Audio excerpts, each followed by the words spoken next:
फिर दिन हुआ पुरानी रात का, करे सो शुक्र हम खुदा की जात का, खुदा की जात का, नया फिर दिन हुआ। आज की आयत। सैयून की बेटी से कहो कि देख तेरा बादशाह तेरे पास आता है, वो हलीम है और गधे पर सवार है, बल्कि लादू के बच्चे पर। मत्ती 21 बाब 5वीं आयत। अजीज़ों, तहजीब व तमद्दन किसी भी कौम, तबके या कबीले का मारूसी सरमाया है जिस पर अमल पैरा होने में फ़ख्र महसूस किया जाता है और उसे अपने आबा व अजदाद के नक्शे कदम पर चलते बरकरार रखा जाता है। अपने फ़र्ज़ को ज़िम्मेदारी से पूरा करने में खुशी का एक बड़ा एहसास है। अपनी तहजीब व तमद्दुन के मुताबिक इलाकाई तौर पर कई तरह के दिन रवायती तर्ज को मद्देनज़र रख कर मनाए जाते हैं। अपने अंदाजे से मनाए गए ये इवेंट्स बड़ी अहमियत के हामिल हैं।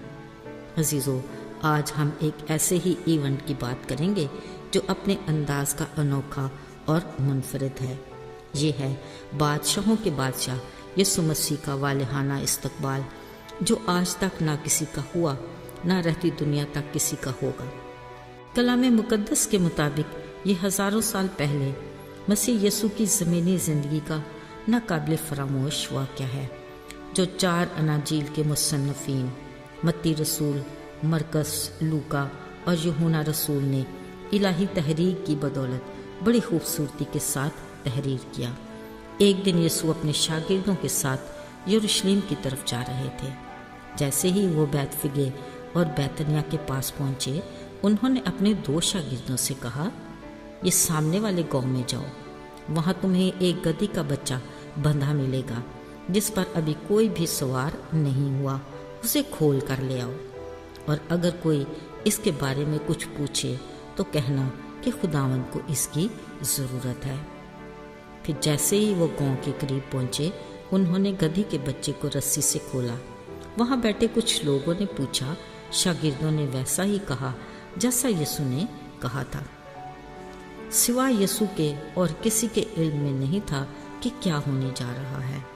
असल में ये नबी की पेशनगोई की तकमील का वक्त था कि सैयून की बेटी से कहो, देख तेरा बादशाह तेरे पास आता है, वो हलीम है और गधी पर सवार है, बल्कि लादू पर।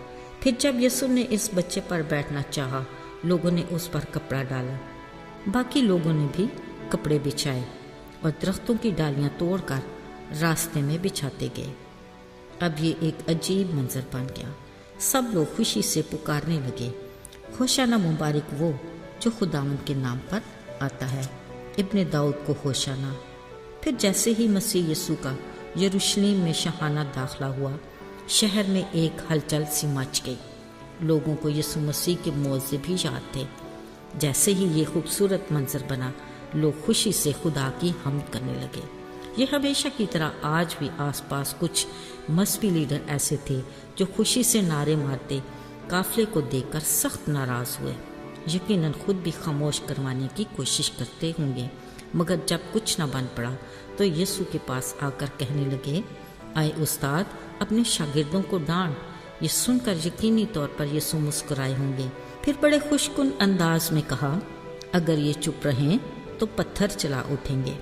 अजीज़ों, यीशु मसीह का यूं गधी पर सवार होकर यरूशलेम में शाहाना दाखिला यकीनन लोगों के लिए हैरानी का बायस होगा, मगर पुराने अहदनामे में हज़ारों साल पहले नबी की पेशनगोई का यीशु की ज़मीनी ज़िंदगी में हर सूरत पूरा होना ज़रूर था।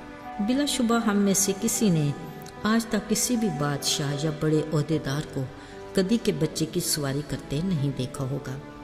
ये सिर्फ यीशु की हलीमी की अनोखी मिसाल है। हालांकि वो बादशाहों का बादशाह है जो अपना जलाली ताज और तख्त छोड़कर हमारी दुनिया में आया था। उनकी पैदाइश से लेकर ज़मीनी ज़िंदगी और फिर सलीबी मौत तक कदम कदम पर उनकी हलीमी का खूबसूरत अंदाज देखने को मिलता है। अजीज़ों, ज़रा सोचें, उस गधी को एक तरह से कितनी इज्जत मिली कि लोगों ने उस पर अपने कपड़े डाले اور اس کے پیروں کے نیچے اپنے کپڑے بچھائے اور درختوں کی ڈالیاں رکھیں۔ وجہ کیا تھی؟ کیونکہ اس پر بادشاہوں کا بادشاہ یسوع مسیح سوار تھا۔ عزیزو، بالکل ایسے ہی آج جب خدا کے چنیدہ خادموں اور اس کے لوگوں کو عزت دی جاتی ہے تو فخر کرنے یا خود کو کچھ علیحدہ سمجھنے کی بجائے یسوع کی اس حلیمی کی مثال کو نگاہ میں رکھیں۔ یاد رکھیں، ہم نے نہیں بلکہ اس نے ہمیں چنا ہے تاکہ ہم اس کی خدمت کر کے اس کے نام کو جلال دیں۔ عزیزو، ہم اس کے ہاتھ میں صرف ایک اوزار ہیں۔ ایک اوزار کی کیا حیثیت؟ قابل احترام اور تمجید کے لائق تو وہ ہے جس کے ہاتھ میں وہ اوزار ہے۔ اس لیے ہم خواہ خدمت میں ہیں یا کسی بھی شعبے سے منسلک، ہمیں اس کے ہم شکل اور ہم مزاج بننا ہے تاکہ اپنے آسمانی باپ کے نام کو جلال دیں، بالکل ویسے ہی جیسے یسوع نے اپنے کاموں سے اپنے باپ کے نام کو جلال دیا۔ آئیے دعا کریں۔ آئے باپ، ہم شکر گزار ہیں کہ تو نے ہمیں چن لیا۔ ہمیں توفیق دے کہ ہم تیرے نقش قدم پر چلنے اور عاجزی اور حلیمی سے اپنی زندگی گزاریں تاکہ تیری نگاہ میں مقبول ہوں۔ یسوع کے نام میں آمین۔